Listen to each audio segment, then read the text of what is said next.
Vamos continuar o nosso assunto. Estamos falando sobre a ira de Deus e já falamos sobre a ira no presente, a ira futura, mas o nosso tema especificamente trata das alternativas que oferecem escape da ira de Deus. Algumas alternativas bíblicas reveladas na Bíblia que oferece escape, que proporciona-nos um escape da ira de Deus. Então nós vamos analisar nesta noite essas alternativas, começando em 2 Coríntios, capítulo de número 5, versículo de número 17. 2 Coríntios, capítulo 5, versículo de número 17. Vamos meditar esta noite sobre a primeira alternativa que garante-nos escaparmos ou escapar da ira divina. 2 Coríntios, capítulo de número 5, versículo 17, diz assim a palavra do Senhor nosso Deus. 2 Coríntios 5 e 17. E assim, se alguém está em Cristo, é nova criatura. As coisas antigas já passaram, eis que se fizeram novas. Amém? Lembrando aos irmãos que a minha versão é atualizada. A versão corrigida diz: se alguém está em Cristo, nova criatura, as coisas velhas já, eis que tudo se fez. Muito bem. Então observem, meus queridos, que conforme a palavra de Deus, a primeira alternativa que temos para escaparmos da ira divina ou da ira de Deus é através da experiência da regeneração. A experiência da regeneração. A primeira alternativa de escape vem pela experiência de quê, meus amados? Da regeneração. Experiência da regeneração. A regeneração é uma experiência sobrenatural. E essa experiência da regeneração, ou a palavra regeneração, ela é oriunda de um termo grego chamado poligenésia. Poligenésia. Esse termo, esta palavra grega, é uma junção de dois termos, polim e gênesis. Então, quando se unem, poligenésia, polim, que quer dizer novo, e gênesis, que quer dizer nascimento, significa novo nascimento. Novo nascimento. Então, poligenésia é a palavra que se traduz por regeneração. E a regeneração é a experiência do novo nascimento. Ela acentua o começo de um novo estado de coisas em contraste com o antigo. Um novo estado de coisa em contraste com o antigo. Diga-se de passagem que o novo nascimento ou a regeneração não tem nada a ver com a forma que o Espiritismo deu a esta palavra. O Espiritismo, ele pega a palavra poligenésia e fala de um novo nascimento como reencarnação. Reencarnação. Reencarnar na visão espírita, é a pessoa nascer de novo fisicamente em outro corpo. Em um outro corpo. Todavia, entretanto, biblicamente, esta teoria é uma falácia, é um atentado contra a inteligência cristã, porque a própria Bíblia mostra que a vida aqui na terra, neste corpo, é única, e a vida aqui na terra só vai ser possível em um corpo glorificado, ressuscitado ou transformado, mas nunca reencarnado. Então, quando se fala de poligenésia, o próprio contexto mostra Jesus dizendo a Nicodemo que quem nasce da carne é carne, mas quem nasce do Espírito é Espírito. Então, observe que Jesus está falando de um novo nascimento, mas no aspecto espiritual. Ele não está tratando de reencarnação, até porque reencarnação é um absurdo. Uma vez eu tive que tratar desse assunto com uma professora, quando eu estava concluindo o ensino médio, e aquela professora quis me fazer vergonha. Ela quis me fazer vergonha, porque eu estava analisando a Bíblia com uma senhora que era de uma outra denominação, que negava a existência da alma no estado ativo após a morte. Dizia que a alma existe no estado passivo, dormindo. Essa senhora, ou senhorita, porque era uma jovem, e ela estava ensinando isso. E eu disse a ela que após a morte não é assim. E mostrei lá Eclesiastes 12:7, que o pó volta à terra como era, mas o espírito volta a Deus que o deu.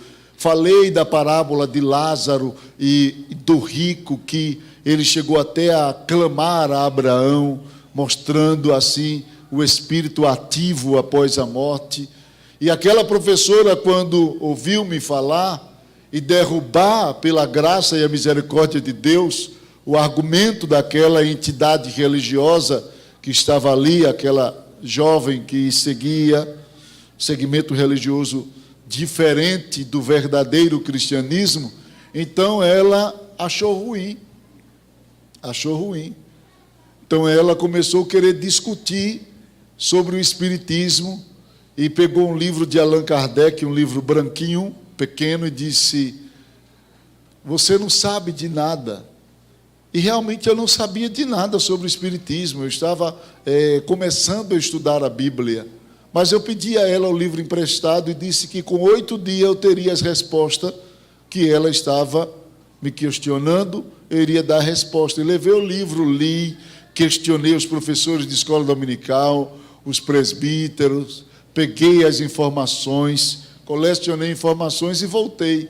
Só que eu voltei com um sentimento de misericórdia para aquela mulher, que eu percebi os erros, a tradução que Kardec deu à palavra poligenésia totalmente fora do contexto. E quando cheguei àquela mulher, na sala de aula, na frente dos alunos, eu entreguei o livro a ela e eu disse a ela: professora, eu não quero discutir com a senhora, mas eu queria que a senhora, se puder, me responda alguns questionamentos, que eu li o seu livro. Ela disse: pô, não, fique à vontade. E eu perguntei a ela: qual a causa da reencarnação? Ela disse: a causa da reencarnação são os karmas que a gente comete. E eu perguntei a ela o que era karma. E ela tentou simplificar, dizendo: é uma dívida, para mostrar o que a gente crê como pecado. O karma, na verdade, seria o pecado. E ela disse que o karma era o pecado, e era a dívida. Não usou a expressão pecado, mas ela disse, é uma dívida, e essa dívida, ela é paga pelo processo de reencarnação. E eu perguntei a ela, quantos karmas a senhora deve?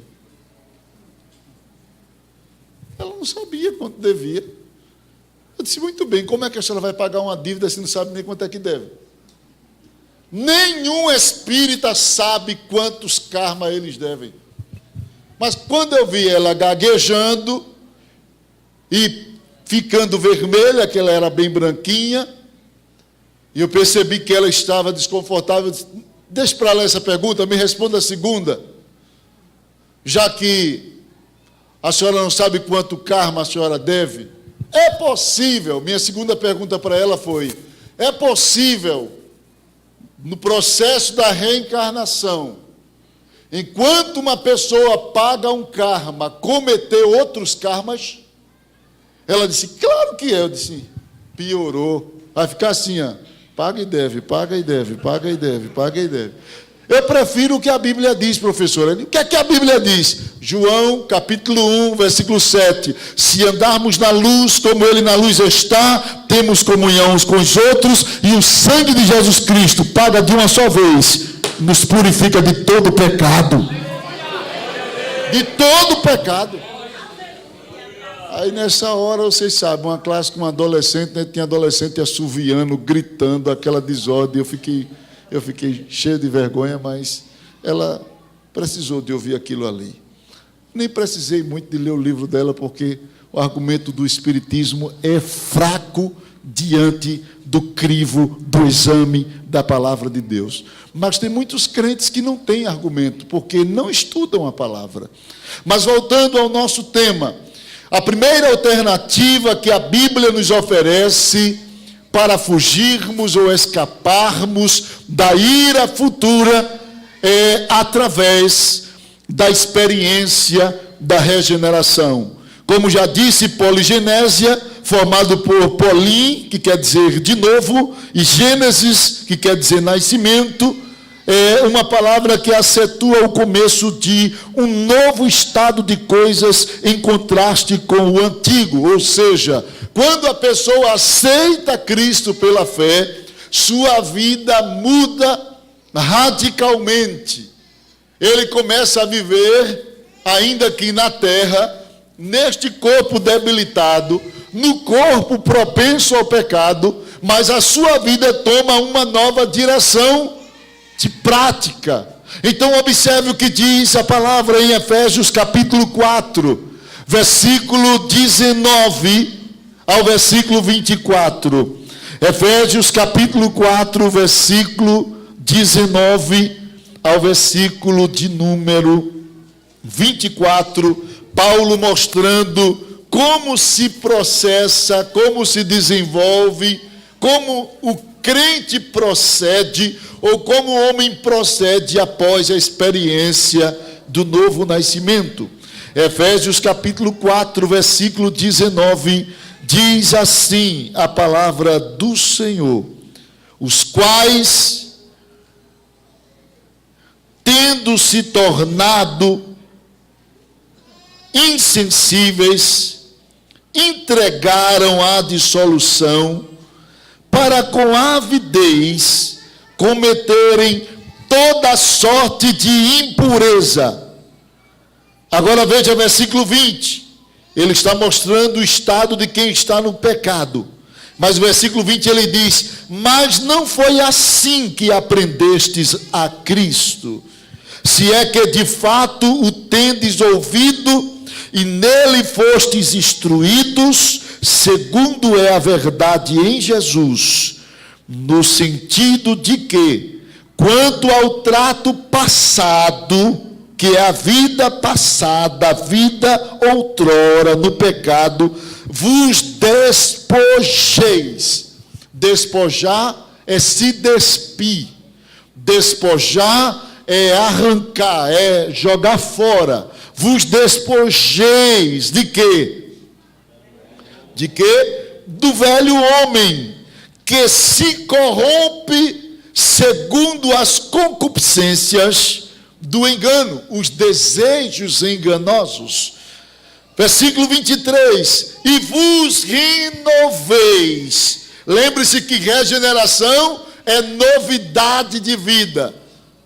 O texto que nós lemos é: se alguém está em Cristo, nova criatura é. Paulo está dizendo: vos despojeis do velho homem e agora vos renoveis, vos tornem novos no espírito do vosso entendimento. Regeneração não é novo num corpo, é novo no espírito do vosso entendimento. E vos revistais de quê? Do novo homem, criado segundo em justiça e retidão, procedentes de quê? Santidade ou da verdade. Procedente da verdade. Então observem que o novo nascimento é justamente esse começo de um novo estado de coisa. Colossenses capítulo 3, abra a Bíblia, versículo de número 8. Colossenses capítulo 3, versículo de número 8 ao 10, diz: agora, porém, o que é que ele diz? Despojai-vos igualmente de tudo isto. Tem que se despir, tem que se desvencilhar de tudo isso. Isso que? Isso que outrora usávamos, isso que outrora, antes de aceitar a Cristo, estava impregnado em nós, atrelados a nós. Aí ele diz no versículo 8: agora, porém, despojai-vos igualmente de tudo isto: ira, indignação, maldade, maledicência, linguagem obscena do vosso falar. Não mintais uns aos outros, uma vez que vos despiste do velho com os seus e vos vestistes do novo homem, que se refaz para o pleno conhecimento, segundo a imagem daquele que o criou. O que é que Paulo está dizendo? É que quando aceitamos a Cristo pela fé, a nossa vida pregressa, vida de pecado, vida de imoralidade, vida de desordem, de desequilíbrio, vida sem regra, desregrada, ela ganhou uma nova dimensão. Agora em Cristo, aquilo que era desorganizado passa a ser organizado. Aquilo que era desregrado passa a estar debaixo de regras. E as regras da justiça de Deus, as regras da palavra de Deus. Então o crente, ele passa a ser uma nova criatura. E como nova criatura, o histórico de pecado dele é apagado diante de Deus. A ficha suja que ele tinha, Deus rasga, apaga, joga fora, é refeita uma nova ficha. Mas não só a ficha fica limpa, mas a conduta desse crente passa a ser diferente do que ele fazia antes de conhecer a Cristo pela fé. Então observe que o novo nascimento é uma nova dimensão de vida, é uma nova forma de proceder, de agir, de falar, de reagir, porque é uma vida aonde nós iremos ou estamos copiando a Cristo. Porque nós fomos criados e estamos sendo formados nele. Cristo é o padrão. É Ele a quem devemos imitar. E no processo da caminhada espiritual, o crente ele vai se desvencilhando de hábitos, de costumes, de linguagens que antes estava nele por causa do pecado, da vida que ele levou antes de conhecer a Cristo. Mas quando ele conhece a Cristo, o ensino da verdade vai dizendo a ele: isso aqui não pode, isso não deve, não faça mais. E assim a gente vai, pelo conhecimento da verdade, vai se libertando dos hábitos, dos costumes, das práticas que não estão de acordo com a vontade de Deus. E vamos cada vez mais, à medida que crescemos em santidade progressiva, à medida que crescemos no conhecimento, nós vamos parecendo-se com Jesus. As pessoas vão olhando para nós e dizendo: Jesus era assim. Ela parece com Jesus. Ele parece com Jesus. Porque nós somos criados e formados à imagem de Cristo. Quem olha para nós tem que ver Jesus. Quem olha para mim tem que ver Jesus. Tem que ver Jesus na hora que eu estou irado. Porque mesmo crente a gente se ira. Jesus se irou, pegou um chicote e saiu corrigindo as coisas erradas que tinha no templo. Mas até nessa hora, Jesus, quando se irou, não pecou. Então o crente se ira. Como Paulo disse: irai-vos, mas não pequeis. Então até a ira do crente ela é santa. Até irado o crente consegue dar glória a Deus na ira. Porque quando ele se ira pelas coisas injustas e procede de forma que os seus atos em relação àquele desconforto não sejam atos de pecados. Então, em tudo, o crente ele tem que se parecer com Jesus. Em tudo ele tem que se parecer com Jesus. Ele tem que punir o erro, punir o mal, como Jesus puniu o mal. Amém? Corrigindo o mal para que as pessoas elas possam ser restauradas. Você não vê Jesus expulsando as pessoas. Você vê Jesus derrubando os bancos de conforto de pecado, protestando contra a prática de roubo ali dentro, porque Jesus disse: vocês estão transformando esta casa em covil de ladrões. Jesus ele combate o mal sem abrir mão das pessoas. Ele combate as práticas erradas, mas traz as pessoas para perto. Amém?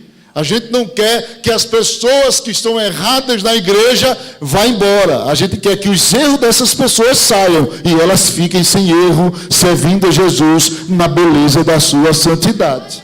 Essa é a finalidade da igreja.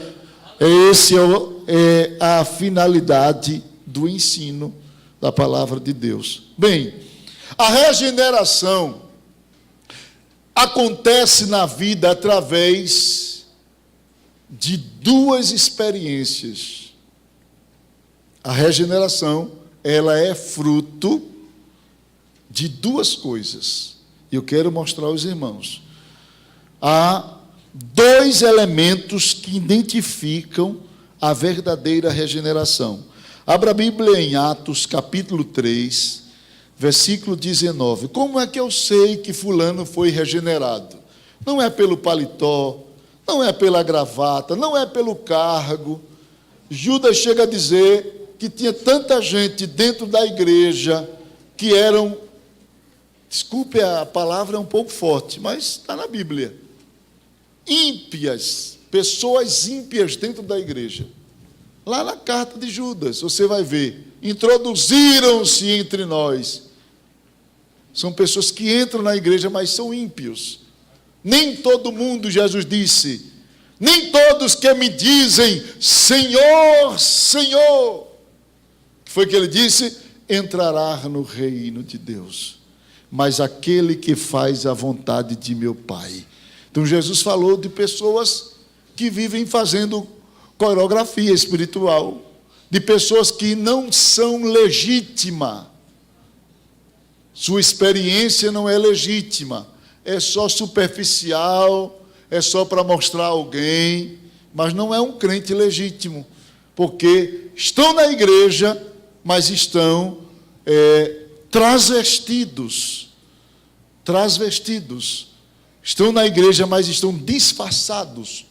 Jesus falou de falsos profetas, capítulo 7, versículo 15 de Mateus, falsos profetas que se transvestem de ovelhas, mas dentro são lobos devoradores. Então observe que tem pessoas que você olha para elas ou para eles e dizem, é uma ovelha. Mas Jesus disse, não, isso aí é só uma capa. Dentro é lobo. Então a gente precisa identificar. Não é a aparência do crente que diz que ele é crente. Não é a aparência da pessoa que diz que a pessoa realmente é um regenerado. Não é. Jesus disse que a gente não conhece as árvores pelas folhas. As folhas são importantes? São, mas não são pelas folhas que a gente conhece as árvores. Ou a árvore, a gente conhece a árvore pelo fruto. Então a regeneração, meus amados, não está na aparência. Não está na aparência. Ainda que é importante a gente identificar algo aqui, mas a princípio não está na aparência. Veja o que é que a Bíblia diz em Atos capítulo 3, versículo 19,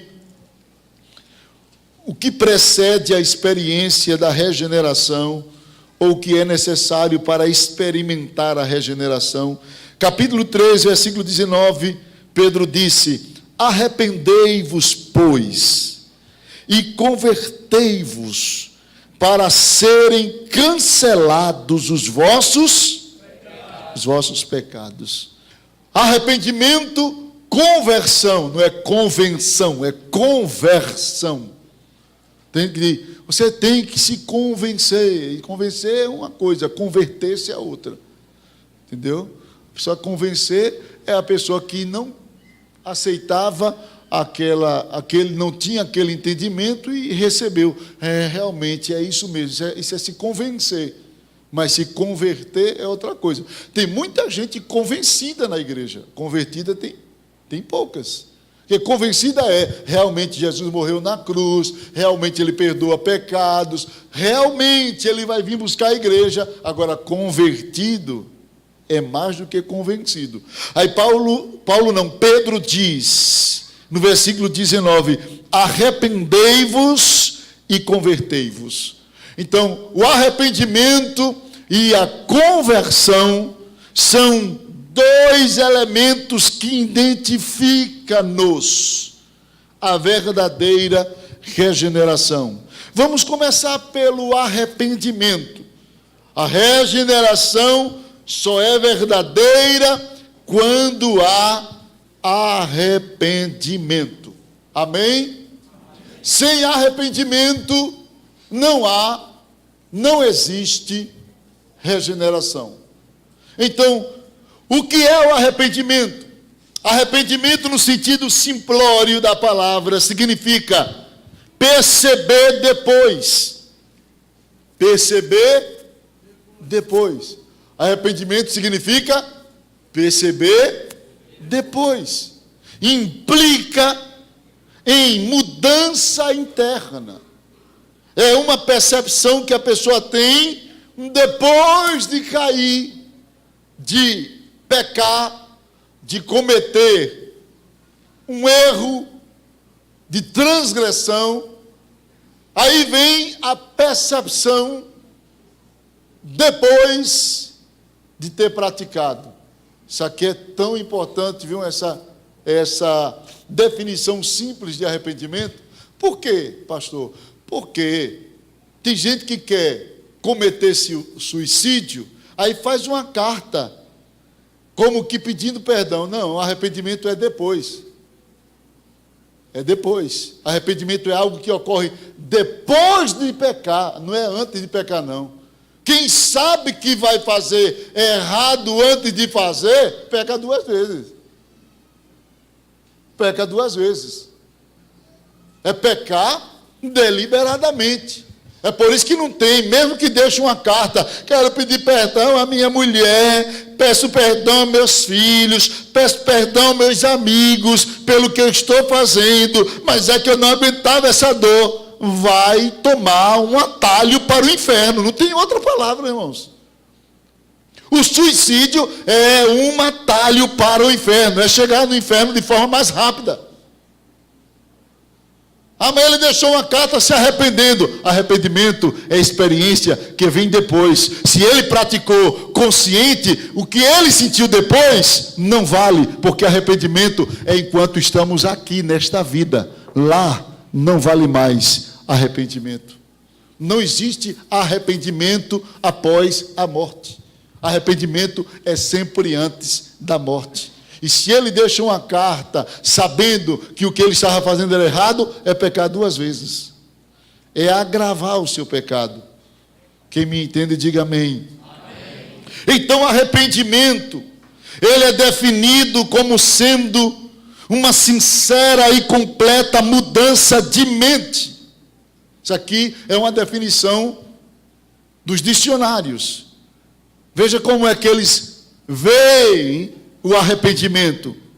Arrependimento é definido como sendo uma sincera e completa mudança de mente e disposição com relação ao pecado. Ou seja, se o arrependimento é uma mudança de mente em relação ao pecado, quem comete suicídio não mudou a mente, porque ele mostrou ali uma carta como que está arrependido e praticou, não mudou a mente continuou.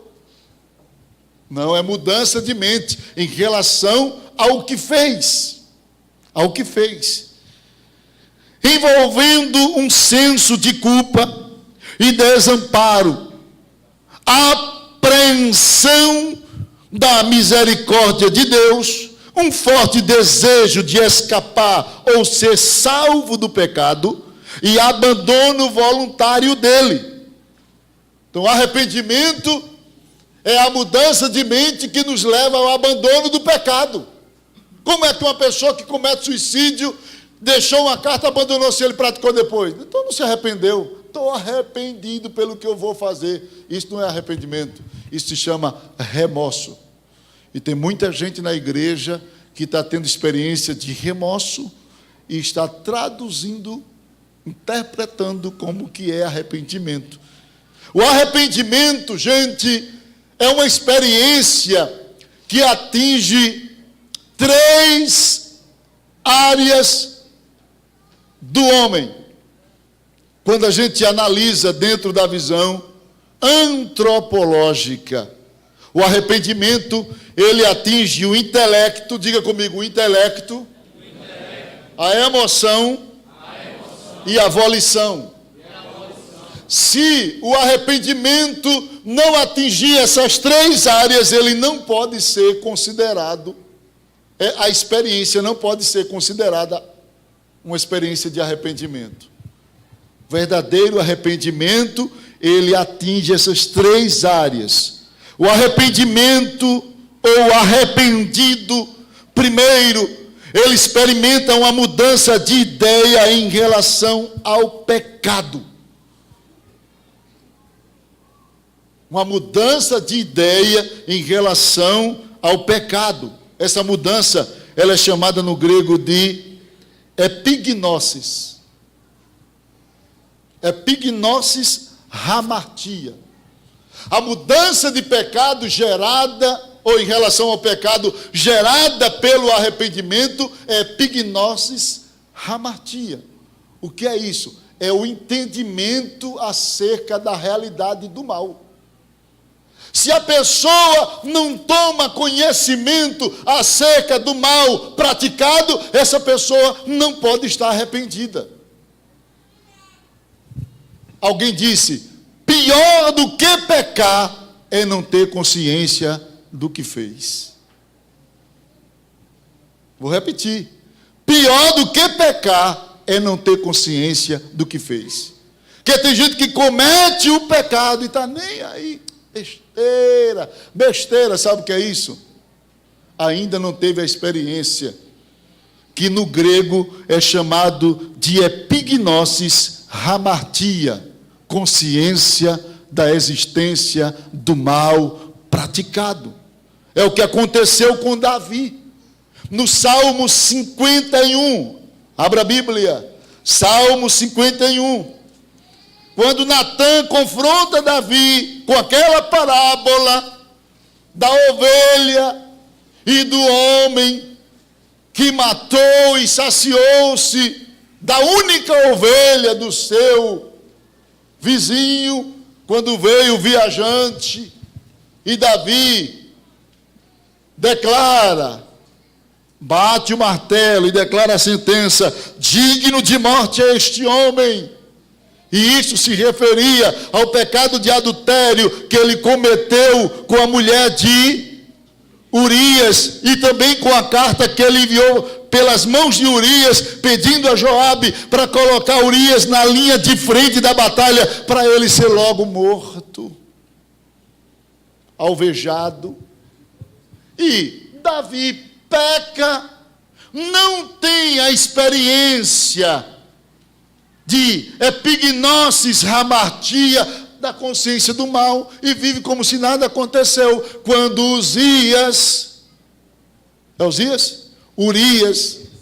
Urias é morto em batalha, que chega a notícia, Davi manda buscar Batseba,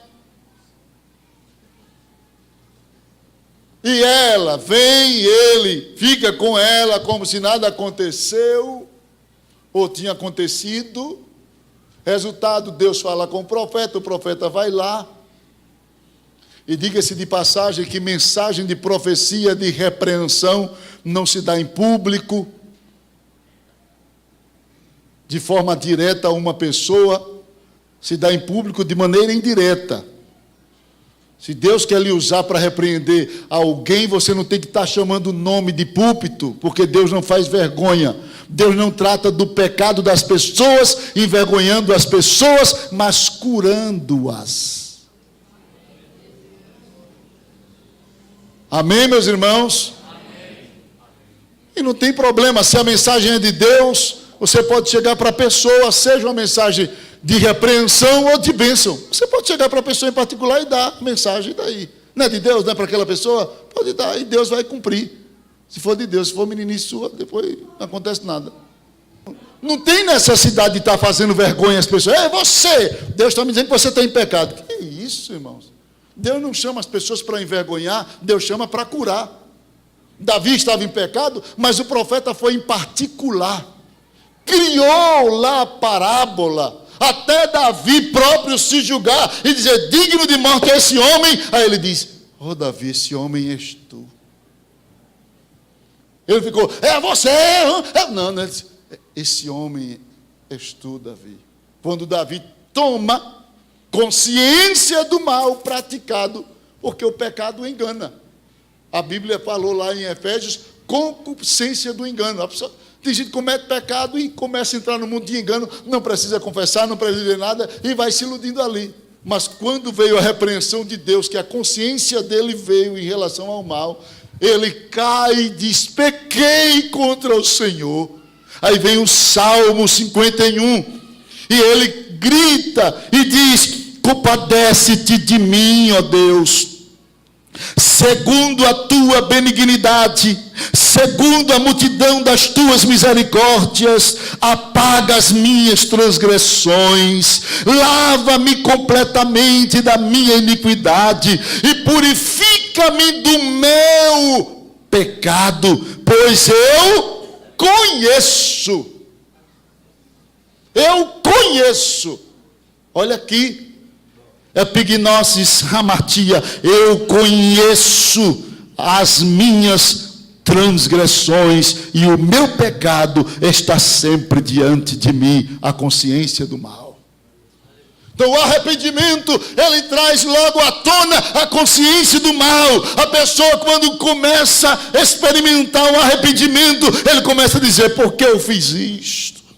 Não era para eu ter feito isso, eu errei. Ele fica sentindo a culpa. Ele vê com clareza o mal praticado. Isso é primeiro processo do arrependimento atinge primeiro o intelecto. O intelecto. Em segundo lugar, o arrependimento, ele se manifesta no aspecto emocional. O arrependido, ele experimenta uma mudança de sentimento. E no latim, essa mudança de sentimento chama-se replus poeniteres. Replus poenitere no latim é uma declaração que significa: estou triste. Estou triste. Fiquei triste. Me sinto triste. Replus poenitere é traduzido como ficar triste de novo. Aí você vai lá para o Salmo 51. Você vê que o pecado, quando ele é consciente, ou quando a consciência dele vem, automaticamente o homem percebe a ausência de alegria.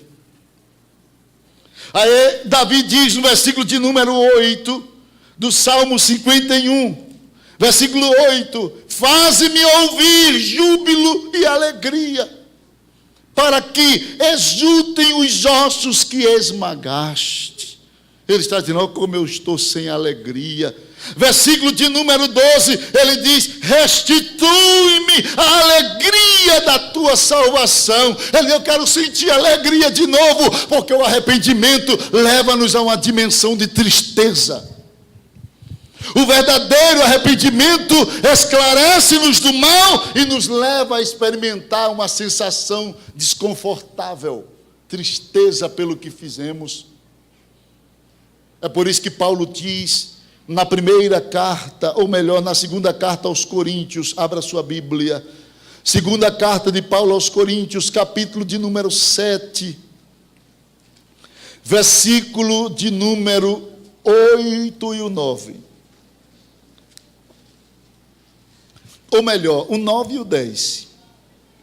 Segundo aos Coríntios, capítulo 7, versículo 9 e 10, diz: agora me alegro, não porque fostes contristados, mas porque fostes contristados para arrependimento, pois fostes contristados segundo Deus, para que de nossa parte nenhum dano sofresseis.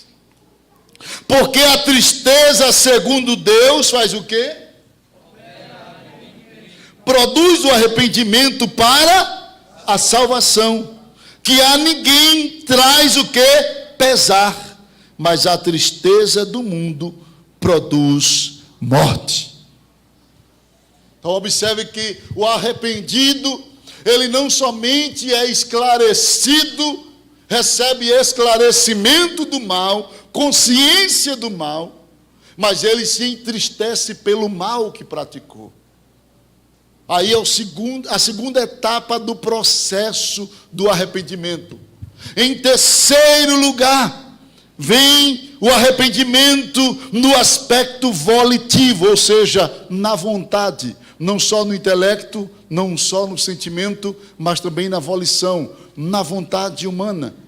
O arrependido, nesse aspecto volitivo, ele experimenta uma mudança da vontade e da disposição. No grego é chamado de metanoia. E metanoia, essa palavra significa volta íntima contra o pecado. Volta íntima contra o pecado. É no íntimo a pessoa se voltar contra o mal. No íntimo a pessoa dizer: por que eu fiz isso? Nunca mais que eu faço. Nunca mais que eu pratico. É a pessoa ficar contra o que fez. Que a pessoa diz: eita, eu errei. Aí começa a chorar, mas torna a fazer as mesmas coisas. Não teve um arrependimento sincero. Não teve um arrependimento genuíno, teve remorso. O arrependimento genuíno é: errei, estou triste, nunca mais que pratico. Nunca mais que eu faço. Não concordo com o que eu fiz. E se alguém fizer, sou contra ele também. Não concordo com o que foi feito. É a pessoa se voltar intimamente contra o pecado. É chamado de metanoia. Então observe que o arrependimento atinge essas três áreas: o intelecto, o sentimento e a vontade, ou a volição. Se não houver essa mudança, fica difícil. Se você quiser textos, você vai ler dentro de Epignosis Hamartia, você lê Romanos capítulo 1, ou melhor, Salmos 51, versículo 1 ao 4. Você pode ler também o Salmo 51, versículo 8 ao 12, falando do segundo aspecto do arrependimento, que é emocional. E segundo aos Coríntios, capítulo 7, versículo 9 e o 10. No aspecto volitivo, você tem Mateus, capítulo 3, versículo 8. Onde o próprio João, ele exige frutos de arrependimento. Em Efésios, capítulo de número 5, versículo 3 ao 11, a Bíblia mostra como se dá essa revolta do pecador contra o seu próprio pecado.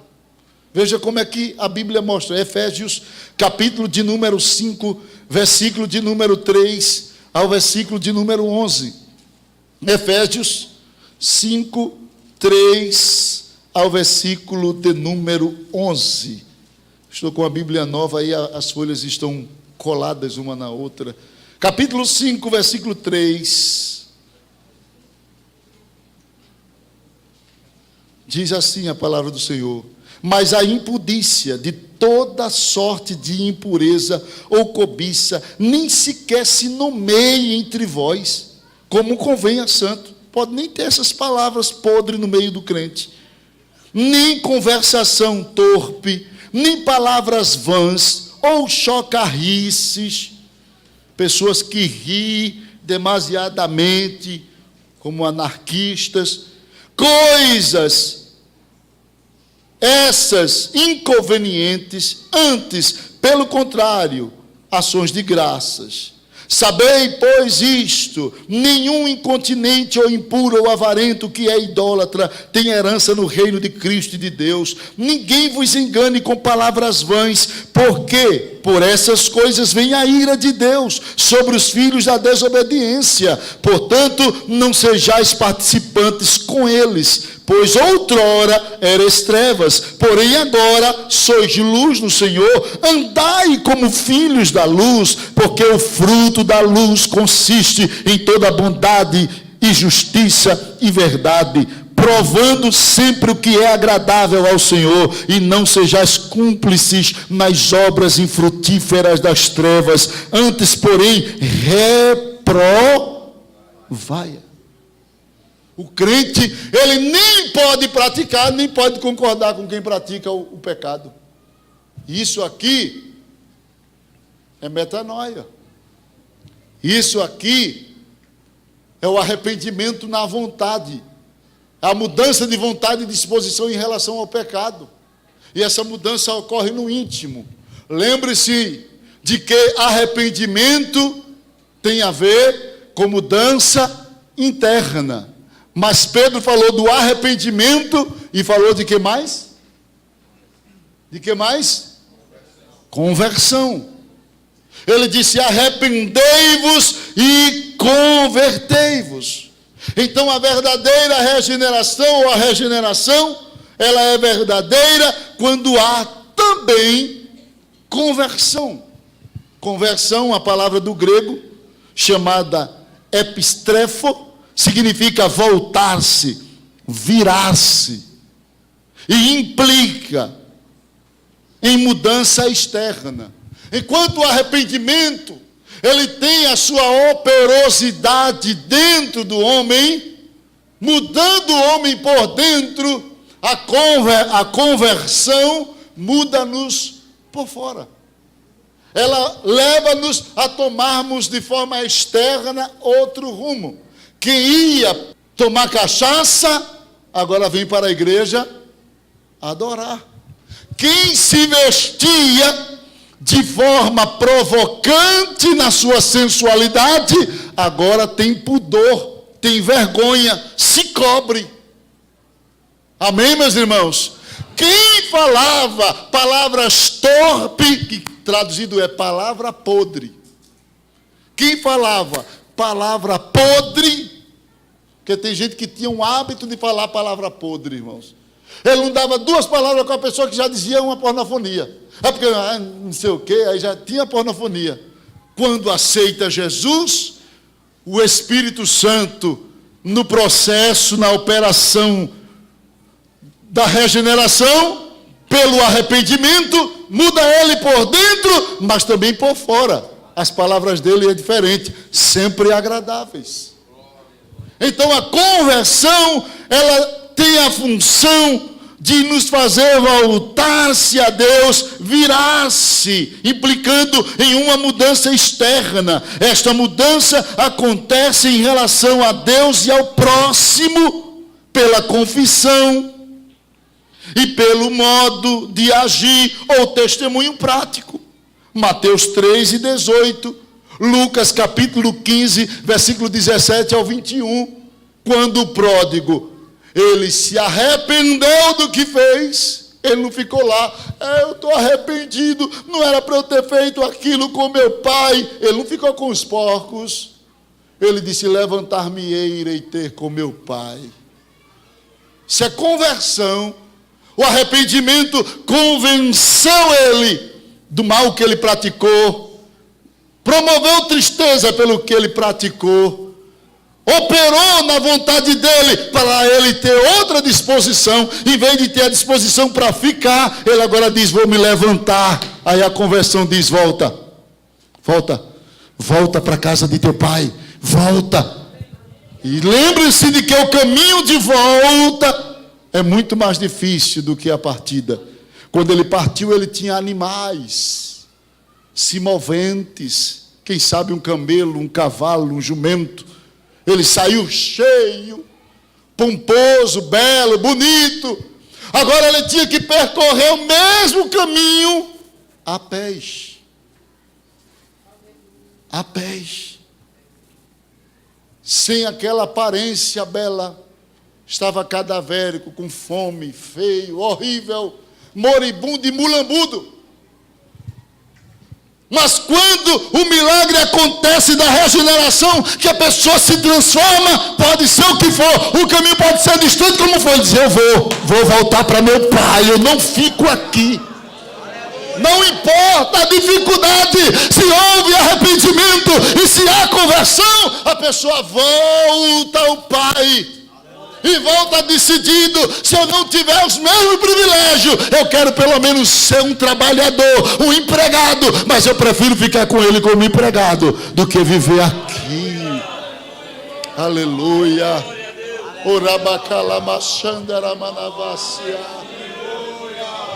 É difícil o caminho da confissão, é difícil o caminho da conversão, mas é o caminho certo. É o melhor caminho. É o caminho da restauração.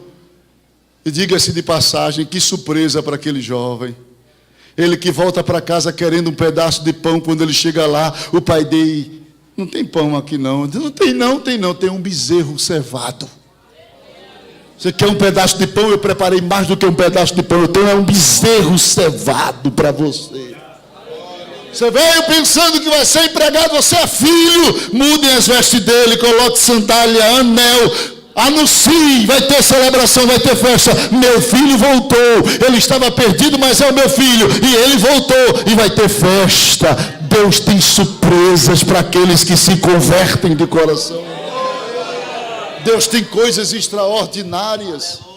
Então, a conversão remove-nos da direção ou da alça de mira da ira de Deus. Arrependimento e conversão gera em nós novo nascimento. Novo nascimento nos tira da posição de condenados e coloca-nos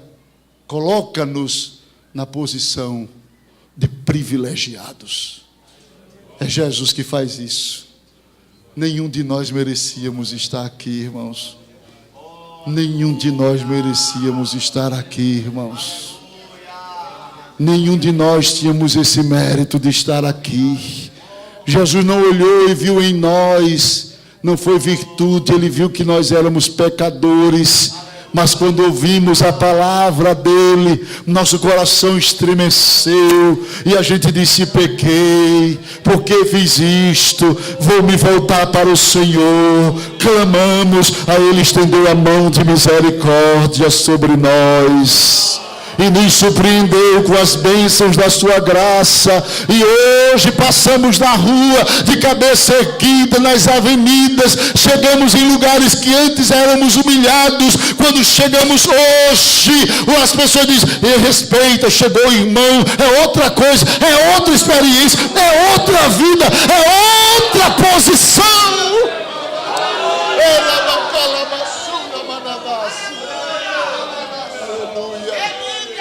Aleluia. Glória a Deus. Aleluia. Glória a Deus.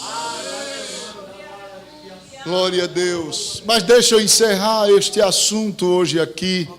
Me suporte só mais alguns minutos, para eu não ter que estender para mais um outro estudo.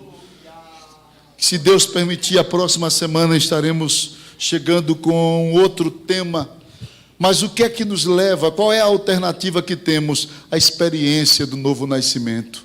Se você experimentou o novo nascimento, não tenha medo da ira futura de Deus. Não tenha medo dos juízos de Deus que vai cair sobre esta terra. E o que mais? Além do novo nascimento, nós temos a promessa de livramento. Abra a Bíblia, veja, em João, capítulo de número 3, versículo 36. A Bíblia nos mostra que a segunda alternativa de escape vem pela fidelidade a Cristo. Quando nós nos posicionamos, nos dispomos a sermos fiéis a Ele, a permanecer naquilo que recebemos do Senhor, a não mudar de posição durante a jornada, não alterar a nossa fé para pior, então alcançamos a garantia do livramento desta ira. Veja o que diz a Bíblia, João 3:36. Diz assim a palavra do Senhor, João 3:36. Por isso, quem crer no Filho tem o quê? Tem a vida eterna. O que todavia se mantém rebelde contra o Filho, não verá o quê? Mas sobre ele permanece. Então, meus amados, nós temos o Filho. Quem tem o Filho aqui, levante a mão. Quem tem Jesus? Quem tomou essa decisão? Então nós temos a garantia da vida eterna, é uma promessa. Mas quem se rebelar, rejeitando o Filho, a Bíblia diz que sobre esta pessoa está a ira de Deus. Agora, por que nós temos essa garantia? Porque Jesus prometeu. Porque Jesus prometeu que a fidelidade a Ele é livramento, constitui-se em livramento. A fidelidade ao Senhor. A palavra fé aqui é traduzida por fidelidade, que do grego é pistes. Inclui a ideia de lealdade constante e inabalável a alguém com quem estamos unidos por promessa ou compromisso. Ser fiel a Deus é a pessoa manter-se naquilo que foi acordado, acertado entre você e Deus. Eu quero te servir, eu te recebo como Senhor e Salvador. Mantenha-se firme nisso.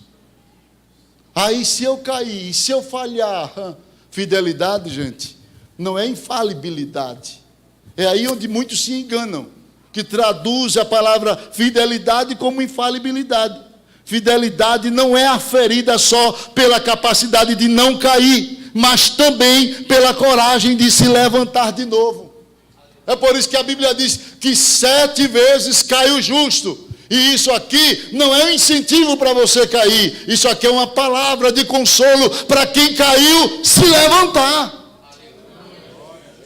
Tomar atitude de se levantar. 7 vezes cai o justo, mas não ficará prostrado. Isso é fidelidade.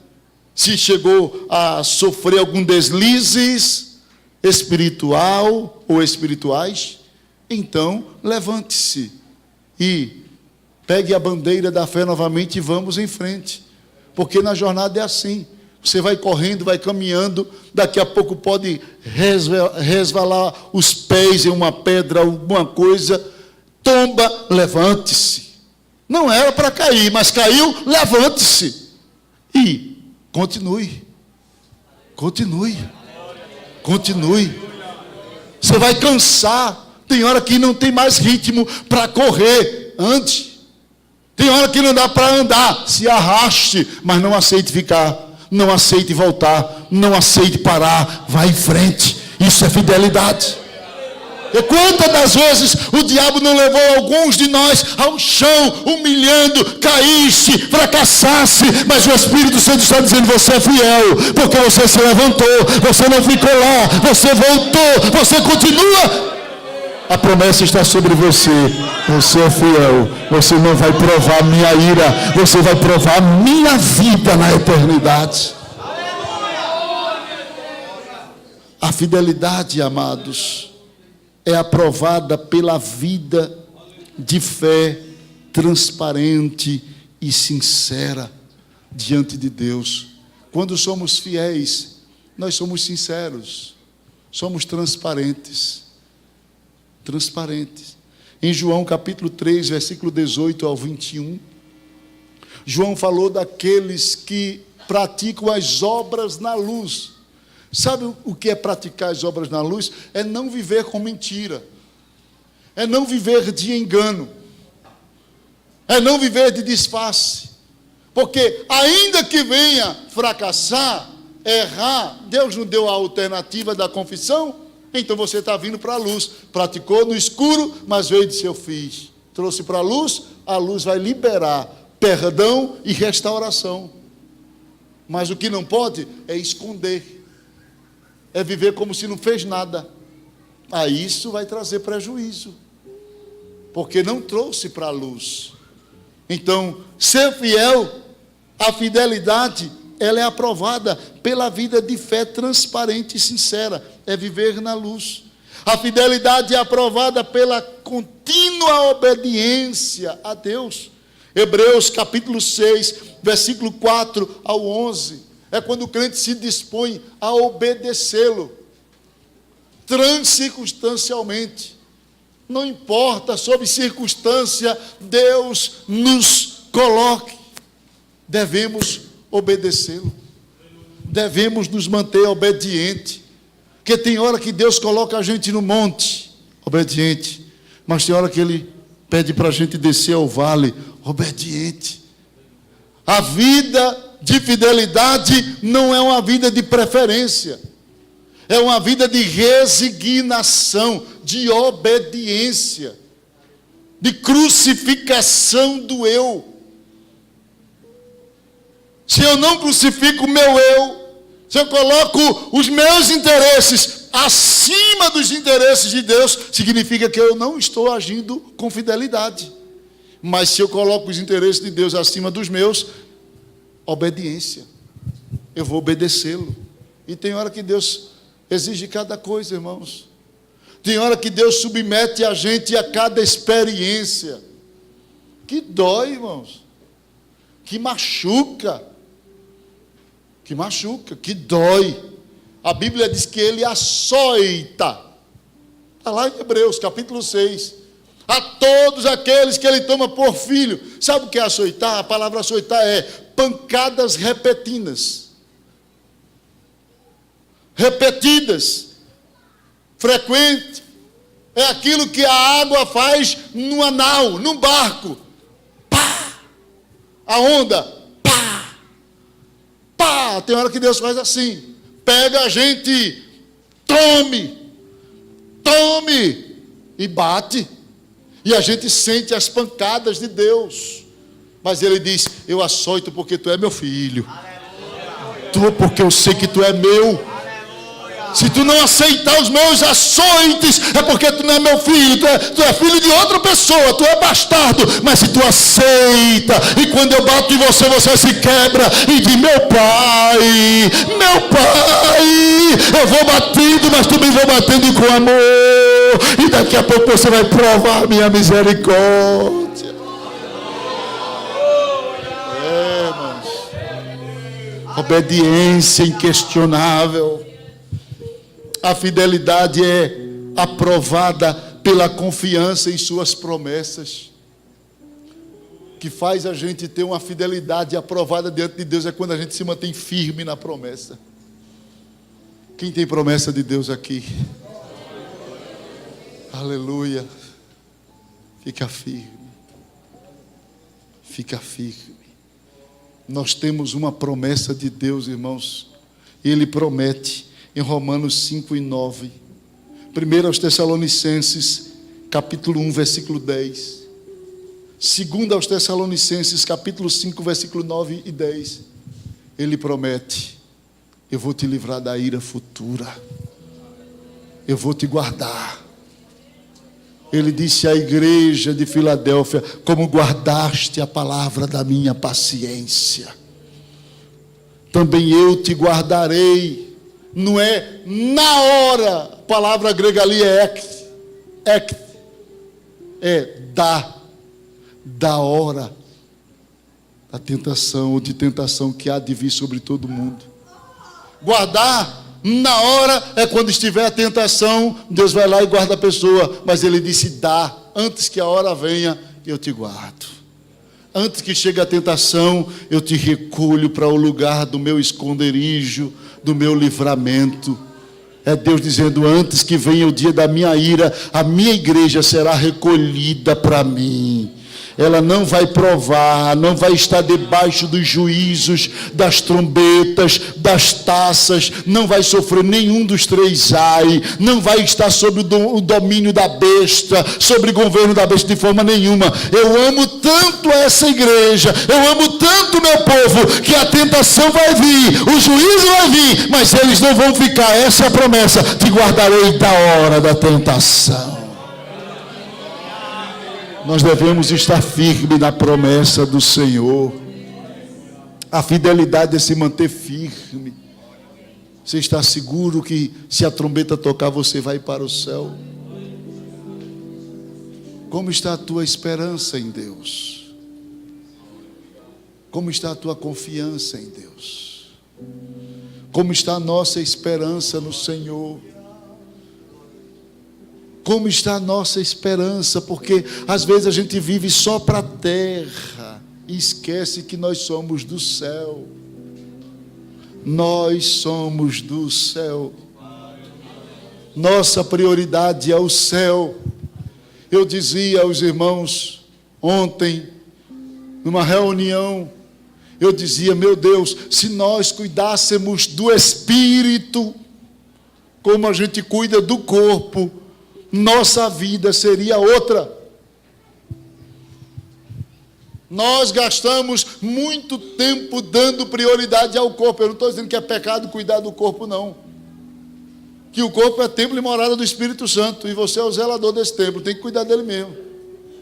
Agora, o problema é que nós estamos invertendo valores, estamos dando tanta prioridade, tanta atenção ao corpo, que estamos esquecendo do espírito. Porque todo dia você come de manhã, de meio-dia, antes de ir para a igreja, e tem aquele que ainda come depois que sai da igreja, que volta para casa. Todo dia você toma banho, tem que tomar, viu, amados? Toma banho, se perfuma, escolhe uma roupa para ir ao culto, para ir à cidade, ao centro da cidade, para ir a algum lugar. Tudo isso é o cuidado com o corpo, de cobrir o corpo. Todo ano fica aquele frenesi nas lojas, querendo roupa nova. Não pode passar de ano com a mesma roupa, tem que ter uma roupa nova. Tudo isso é o cuidado com o corpo, exposição, se apresentar. E eu não estou dizendo que é pecado, não. Se tem dinheiro, compre mesmo. Compre da melhor, do bom e do melhor. Tem dinheiro, agora não vai fazer fiado para deixar aí o problema para os outros, não. Só faça o que pode. Amém, meus irmãos? Eu nunca esqueço daquele ensino que eu dei sobre fiado. Teve gente de outra denominação que veio agradecer. Meu Deus, que palavra boa. Os irmãos foram me pagar lá. Agora, meus amados, isso é só para mostrar quanta ênfase a gente dá ao corpo. Homens vivem cortando o cabelo, fazendo a barba, roupa nova. Mulheres também se cuidam, se produzem, banho. Tudo isso é o cuidado com o corpo, sim ou não?